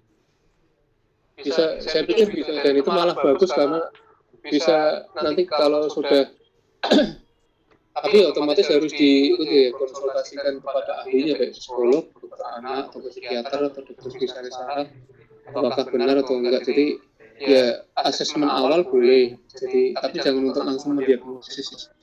Untuk mendiagnosis oh dia autisme, ya paling enggak untuk hati kewaspadaan dini itu sangat perlu. Boleh saja, dan nanti siapa tahu malah ini bisa jadi PTK, penelitian tindakan kelas gitu. Jadi membuat asesmen awal bagi anak autisme gitu, misalnya di SD kelas 6 misalnya gitu. Wah, itu bagus sekali saya pikir. Dan nanti bisa bermanfaat untuk guru-guru SD misalnya. Apakah anaknya autisme atau enggak, terus nanti solusinya gimana gitu. SOP-nya bagaimana, itu malah saya pikir sangat menarik dan inovatif, bisa untuk itu ya, nanti bisa jadi minimal buku saku atau untuk penelitian ya. Bagus itu, ide yang bagus. Oke, baik Pak. Memang ada beberapa sendiri sih asesmen itu Pak, termasuk di sekolah saya banyak asesmen yang diberikan, cuman ada asesmen awal. Setelah kita asesmen tidak bisa menjudge dulu bahwa anak itu autisme. Jadi ada tahap wawancara dulu dari pihak keluarganya, kemudian dari tenaga medis dulu ya Pak ya. Setelah itu kita beri tindak lanjut apakah perlu didampingi oleh guru GPK, guru pendamping khusus seperti itu dalam kelas. Betul nggak? Bagaimana Pak? Seperti itu ya? Iya betul, memang seperti itu. Jadi memang ada asesmen awal dulu, tapi kita tidak langsung serta-merta menjudge atau menghakimi atau mendiagnosis oh dia anak autisme. Tidak seperti itu, karena itu butuh waktu ya, minimal mungkin kalau 1 bulan itu untuk psikolog, psikiater, untuk dokter atau tim medis untuk memutuskan atau mendiagnosis dia autisme atau enggak, karena memang butuh banyak informasi baik dari guru, orang tua, mengamati perilaku anak itu sendiri secara langsung gitu.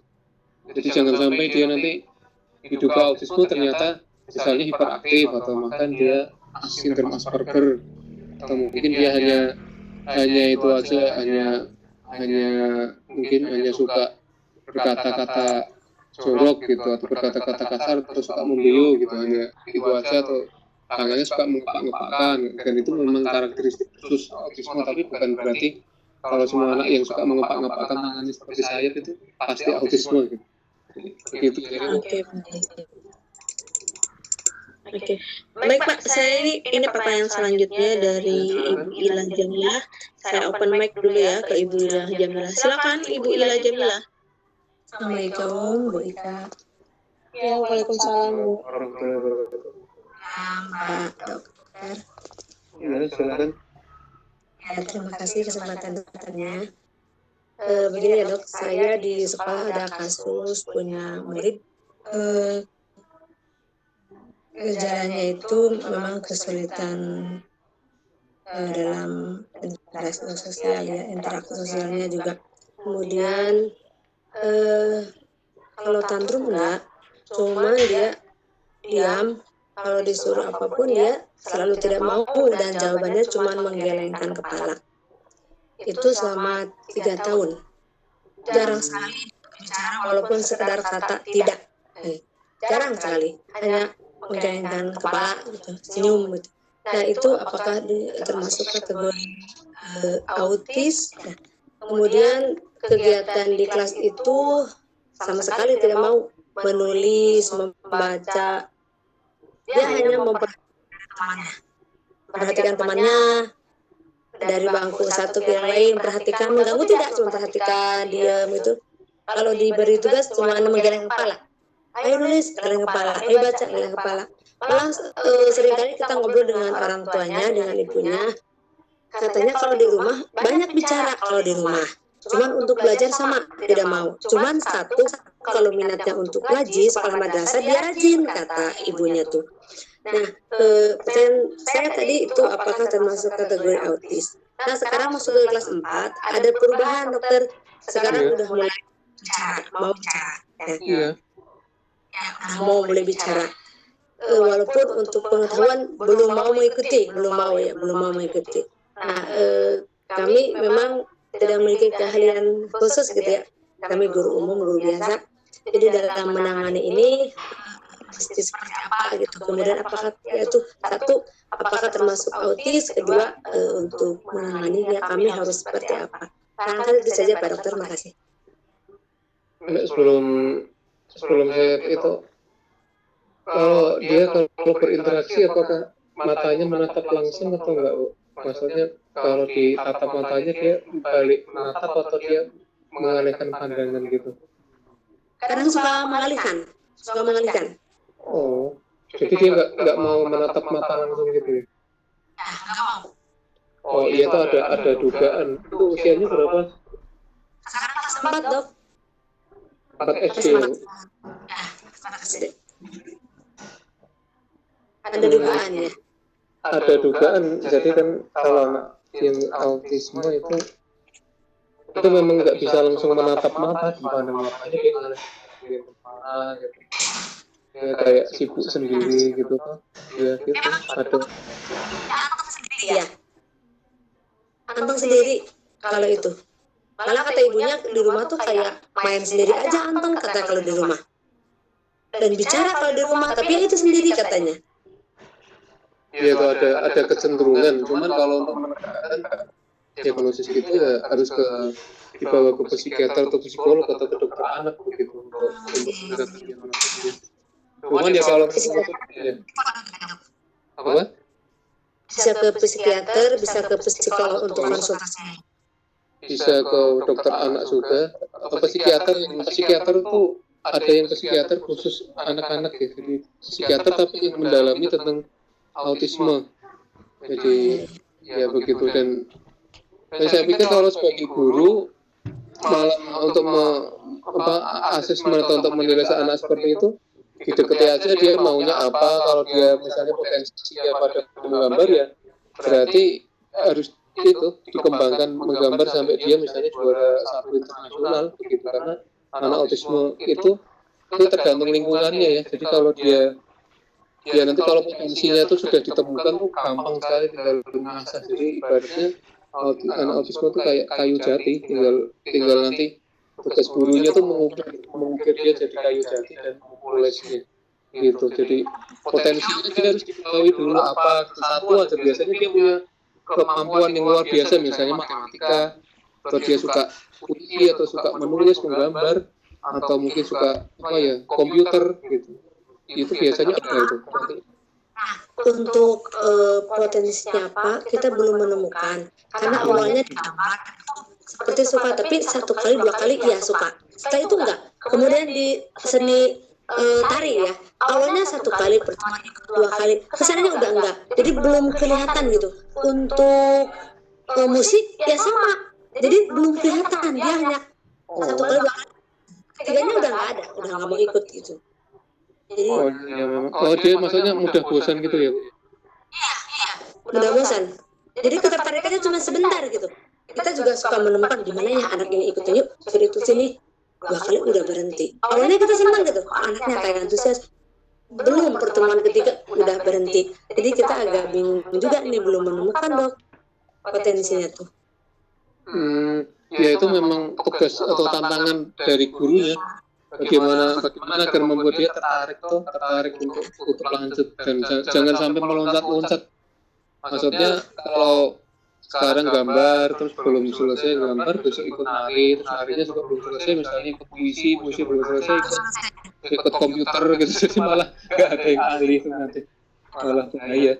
Jadi ya paling enggak mungkin ikut bertanya kepada orang tuanya, dia sebenarnya tuh kalau di rumah tuh bisa atau keahliannya apa yang dia sukai. Nah itu baru ya pendekatannya nggak bisa langsung sekali 2 kali ya, memang harus berkali-kali dan perlu bujukan juga. Jadi perlu melibatkan orang tuanya untuk mendampingi dia sampai tidak Di tahun keempat kita belum menemukan, dari kelas 1 sampai kelas 4 tuh belum menemukan apa yang dia awalnya sama sekali nggak mau menyentuh apa alat tulis, gambar, atau ikut nari tuh sama sekali, ikut apa nggak mau.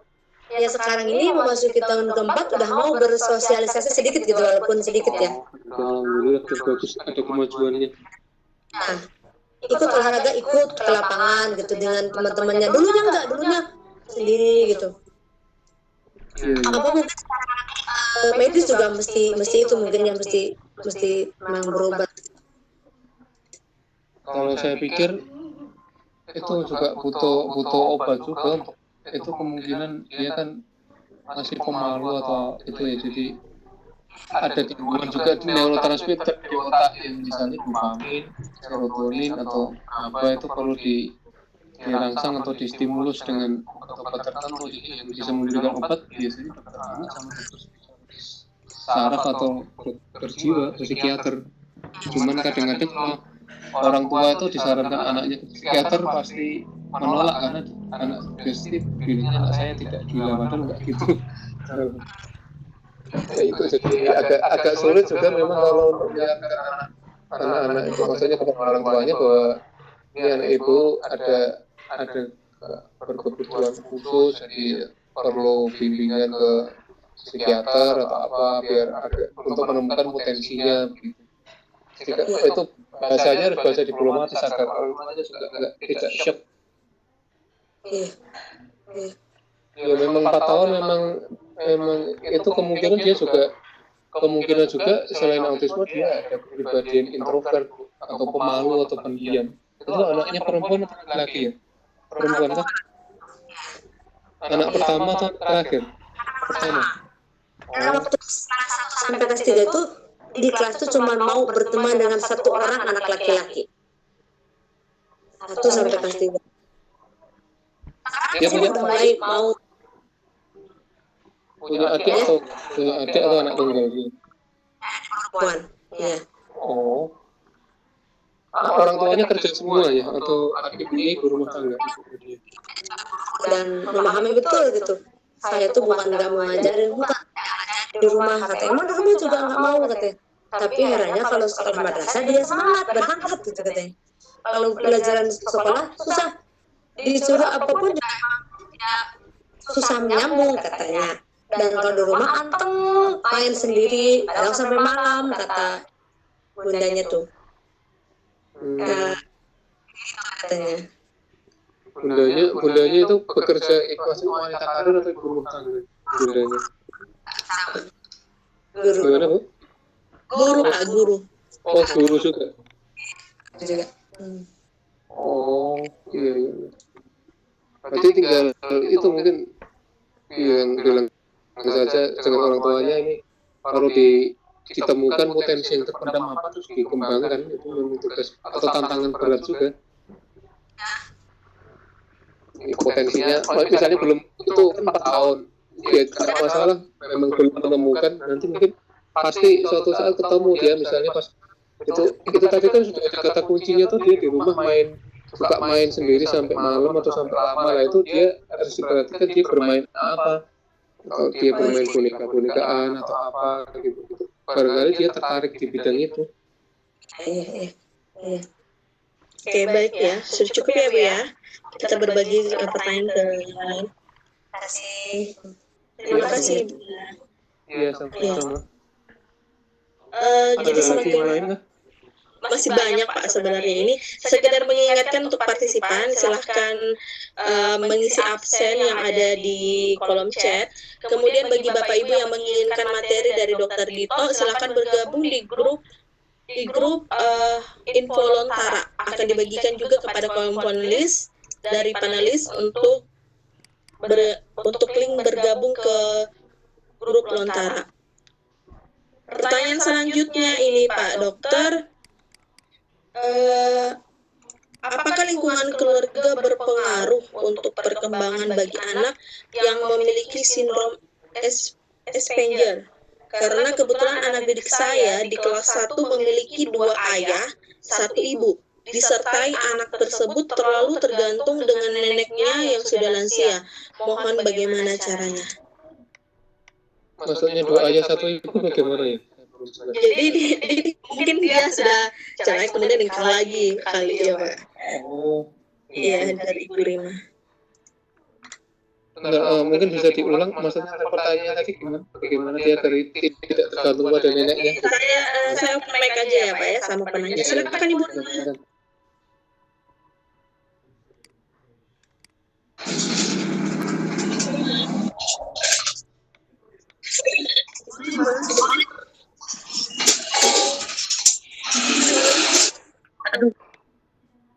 Oke, halo Ibu Rima. Halo Ibu Rima. Halo. Iya, silakan Pak. Silakan Ibu ajukan pertanyaan secara langsung ke Dokter Dito. Begini Pak, kebetulan anak didik saya ini mengalami sindrom Asperger. Nah, Ya, iya, betul. Terus bagaimana caranya agar anak ini bisa mandiri gitu? Ternyata ketika saya cek dari silsilah keluarganya itu ternyata memiliki perbedaan cara mendidiknya gitu. Jadi bagaimana cara penanganannya agar anak tersebut bisa berkembang lebih bagus gitu, lebih meningkat lagi gitu, apalagi dalam mengikuti pembelajaran di kelas. Gitu. kesulitannya apa, Bu? Maksudnya kesulitan dalam Kesulitannya pasti yang pertama dia kurang fokus, terus yang kedua kalau diajak komunikasi sama saya itu tidak bisa komunikasi. Saya inginnya jadi saya tuh belum bisa dekat sama anaknya ketika pembelajaran berlangsung ataupun di saat di luar pembelajaran. Jadi kalau diajak ngobrol itu dia bicara kemana-mana aja. Jadi kadang kalau saya memberikan suatu pertanyaan atau ingin dia pertanyaan bagaimana cara dia agar bisa mau berbicara dengan saya tuh susah sekali. Sedangkan harapan dari orang tua anaknya ingin berubah lebih cepat agar tidak selalu didampingi oleh guru pendamping gitu maksudnya. Jadi dari orang tua jadi agar lebih mandiri gitu ya. jadi dari orang tua memiliki tuntutan kepada sekolah agar anak sekolah itu bisa lebih baik, lebih mandiri dan pokoknya jadi lebih berubah. Jadi tidak ingin anak itu bisa sembuh dari sindromnya itu. Jadi berharap seperti itu. Padahal ketika saya teliti latar belakangnya ternyata memiliki cara mendidik di rumah yang sangat berbeda sekali gitu. Nah, bagaimana cara menanganinya dan bagaimana cara agar saya bisa menjelaskan kepada kedua orang tuanya, terutama kepada ayah kandungnya dan kepada neneknya gitu. Ya, jadi ini berarti tadi ada kata kunci itu memiliki 2 bapak, apakah dia bercerai? Memiliki 2 bapak dan 1 ibu. Nah, kebetulan si anak ini dari sejak kecil terlalu tergantung kepada neneknya dengan cara didikannya yang mengharapkan anaknya selalu belajar terus. Sedangkan dari ibu kandungnya dan dari ayah kandungnya itu memiliki cara mendidik yang sangat berbeda sekali. Mungkin untuk ayahnya mengikuti saran saya, udah Pak, kalau bisa guru dokter psikologinya kalau usahakan ganti yang bisa fokus ke anak tersebut. Tapi dari si ibunya, si ibu kandungnya malahan udahlah di situ aja daripada ini. Jadi memiliki perbedaan pendapat padahal mereka sendiri yang mengharapkan anak ingin lebih berkembang lagi gitu, ingin sembuh lah Pak, bahasanya itu seperti itu. Jadi sebenarnya kalau tadi kan kesulitannya. Kalau dalam belajar ya kesulitannya itu aja, sesama teman-teman tidak mau ngobrol, tidak mau bermain, dia hanya duduk bermain dengan dirinya sendiri, dengan dunianya sendiri, dengan mainannya sendiri seperti pensil, buku, tulis, udah hanya itu saja. Kalau diajak ngobrol sama teman, diajak main itu nggak mau gitu. Iya, paham. Jadi ya kalau misalnya ibu ada kesulitan masalah komunikasi, jadi cara komunikasinya berarti kita harus masuk ke dunianya dia. Misalnya dia punya buku atau punya kertas, ya mungkin dia belajar itu dulu, menggambar dulu atau bermain apa, terus jadi nanti kamu pengen apa gitu ditulis, mulai kamu pengen apa, atau mungkin gambar guru sedang bertanya gitu kan, ada di Google Pictures itu. Iya. Gambar lah gitu. Memang harus pakai bahasa isyarat atau mungkin bahasa gambar ya, anak-anak seperti itu. Iya. Cara berkomunikasinya pun lebih gampang kalau memakai alat bantu visual seperti itu. Jadi harus lebih banyaknya ke visual ya. Iya, betul, pakai visual atau pakai gambar atau video. Benda bergerak tuh. Jadi kalau segala sesuatu yang bergerak itu bisa menarik perhatiannya dan dia bisa tertarik. Nah, dari situ membuka pintu komunikasi. Kata kuncinya di situ. Kalaupun memang dia masih tadi suka menyendiri, hidup dalam dunia sendiri, ya memang seperti itu. Jadi nggak bisa diharapkan. Apakah kemungkinan untuk beberapa tahun yang akan datang anak tersebut bisa untuk anak didik saya ini apakah bisa sembuh atau tidak gitu? Kalau dengan cara penanganan di rumahnya memiliki dua cara mendidik yang berbeda-beda gitu. Yang satu ayah kandungnya udah harus begini aja, anak jangan terlalu banyak belajar terus harus ada ini. Jadi cara mendidiknya itu berbeda gitu. Apakah akan berpengaruh ke depannya untuk bagi anak tersebut gitu dalam perkembangannya? Iya, otomatis kalau kedua orang tuanya memiliki dua metode yang berbeda pasti berkembang. Dan nanti memang untuk anak autisme sendiri itu kalau yang metode yang paling tepat itu memang jangan terlalu disiplin tapi jangan juga terlalu longgar, jadi pertengahan. Di tengah-tengah. Iya, di tengah-tengah. Jadi kadang-kadang menuruti keinginan anak itu mau apa dituruti, tapi kadang-kadang juga dia harus menuruti orang tuanya. Tapi caranya agar menuruti perintah orang tuanya yaitu tadi. Nah, terus saya sebagai video atau gambar-gambar begitu ya. Terus saya sebagai seorang guru, bagaimana cara menjelaskan kepada kedua orang tua tersebut dan juga terutama terhadap neneknya? Bagaimana cara menjelaskannya? Cara menjelaskan agar mandiri anaknya itu ya? Iya. Karena sepertinya keluarganya itu tidak memahami bahwa dengan cara mendidik yang berbeda di rumahnya akan berpengaruh negatif pula kepada anaknya juga gitu. Bagaimana cara menjelaskan agar kedua orang tuanya tidak otomatis cara menjelaskannya harus bagaimana cara itu berbicara langsung kepada bapak dan ibu itu.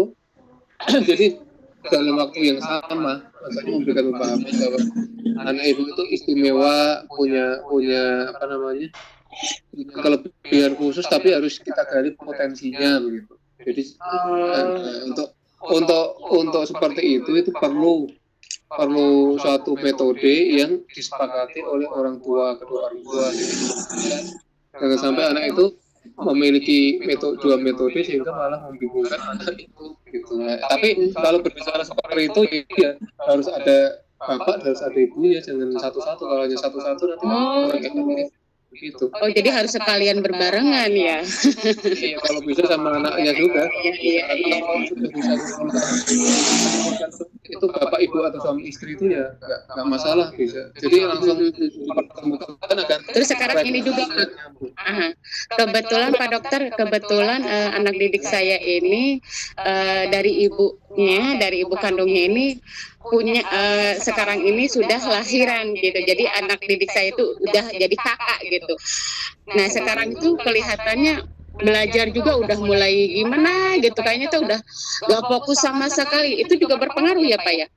ketika sekarang dia sebagai seorang kakak gitu, sekarang memiliki seorang adik gitu.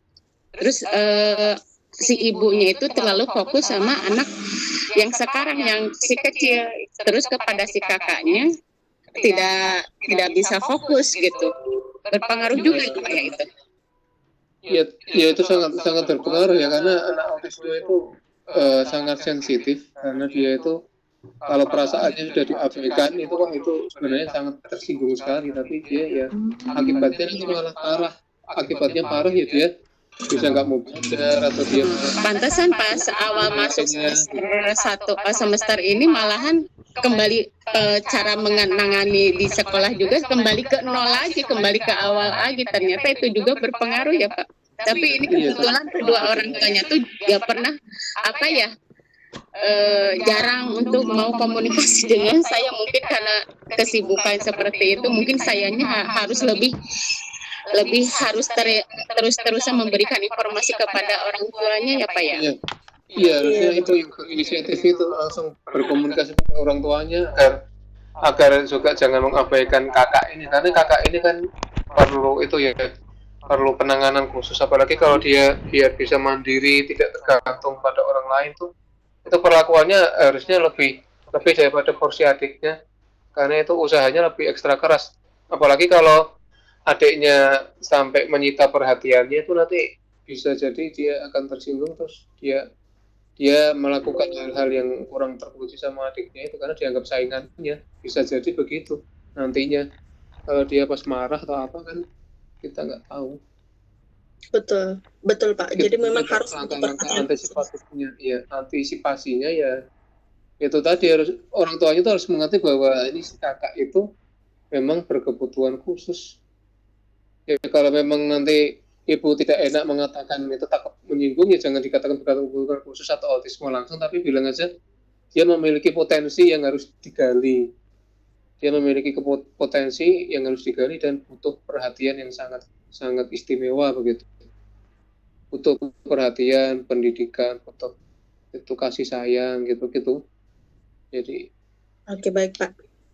Ya, jadi itu tadi ya Bu ya. Mohon maaf saya batasi karena waktu semakin larut. Ini Pak, satu pertanyaan lagi yang terakhir. Jadi jangan kecewa bagi Bapak Ibu partisipan. Kalau ada pertanyaan lagi yang kurang jelas, bisa dihubungi langsung Dokter Dito-nya. Pertanyaan terakhir dari Ibu Subaidah. Silakan Ibu Subaidah. Halo Ibu Subaidah. Iya, silakan Bu. ya silakan. Silakan Bu, sudah open mic nih. Ya silakan, saya mendengarkan.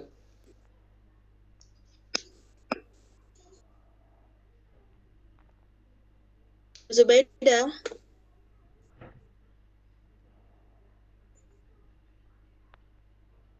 Sepertinya ada kesalahan ya Bu Zubaidah ya, suaranya belum keluar. Baik Pak, karena semakin larut, ini waktu juga sudah menunjukkan jam 20.00, jam 10 waktu Indonesia Tengah. Banyak sekali antusias partisipan untuk menanyakan perihal tentang anak-anak autisme, baik anak didik maupun orang terdekatnya sekalipun. Nah, untuk para partisipan, jika masih ingin bertanya, saling share, atau ingin mencari solusi tentang anak autisme ini, bisa langsung menghubungi Dr. Dito. Akan kami bagikan link kolom info Lontara untuk melihat lebih jauh apa saja anak autisme itu, seperti apa. Ada juga nomor info kontak Dr. Dito di dalam grup info Lontara. Akan juga plus diberikan materi yang telah ditayangkan tadi di grup info Lontara. Baik, untuk terakhir saya persilakan kepada Dr. Dito untuk memberi kesimpulan materi pada hari ini. Silakan Pak. Ya, saya pikir anak-anak dengan autisme ini kan itu mereka lahir di dunia membawa suatu pesan khusus atau misi khusus dari Allah, bahwasanya mereka itu juga manusia seperti kita, hanya saja mereka itu sedikit berbeda. Jadi jangan sampai kita itu lebih berfokus pada perbedaan dan kita mengabaikan mereka atau anak-anak autisme itu. Makanya mereka kan disebut sebagai ABK ya, anak berkebutuhan khusus. Jadi bagaimanapun juga kita jangan mengucilkan mereka, isolasi atau bahkan merendahkan atau membuli. Dan mereka itu kalau bisa kita terima sebagai salah satu anugerah dari Allah, karena mereka pasti memiliki potensi juga yang patut digali. Nah, itu tugas kita semua, tugas kita bersama untuk menggali potensi anak-anak autisme itu sendiri. Jadi potensinya itu sudah saya sebutkan tadi, bisa berupa potensi di bidang akademik, misalnya matematika, kemudian dia bisa menggambar atau melukis secara detail, membuat puisi, bisa pada algoritma yang sangat rumit, pada komputer, pada bahasa, atau mungkin pada menari atau seni atau bidang-bidang lainnya. Jadi ada juga anak autisme yang bisa menghafal Al-Quran dalam waktu singkat, bisa menguasai berbagai macam bahasa, atau dia bisa menjadi polyglot dalam waktu yang singkat, multitalenta atau multitasking.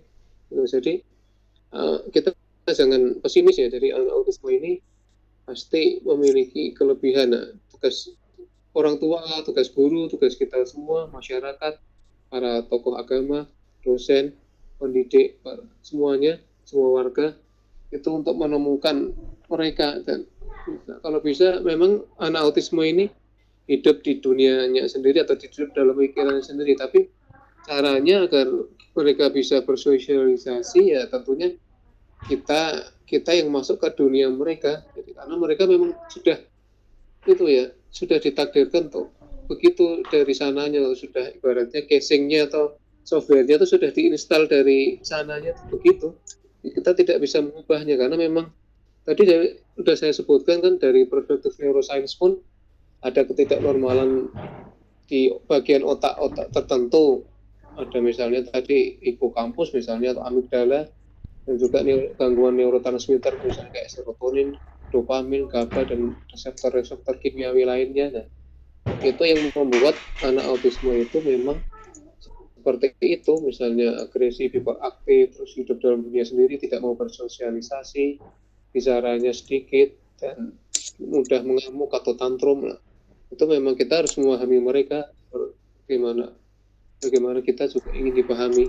Jadi pesan yang bisa saya sampaikan adalah bahwasanya anak autis pasti tetap bisa memiliki masa depan dan perlu tetap optimis di dalam menghadapi anak autis. Begitu yang bisa saya sampaikan. Wabillahi taufiq wal hidayah wa afu minkum. Astagfirullah khairat. Wassalamualaikum warahmatullahi wabarakatuh. Waalaikumsalam warahmatullahi wabarakatuh. Baik, demikianlah materi kita pada hari ini tentang The Art of Autism. Terima kasih atas partisipan kepada seluruh partisipan dari berbagai wilayah yang telah menyempatkan diri mengikuti info Lontara Learning Online Nusantara edisi ke-12 ini. Di grup di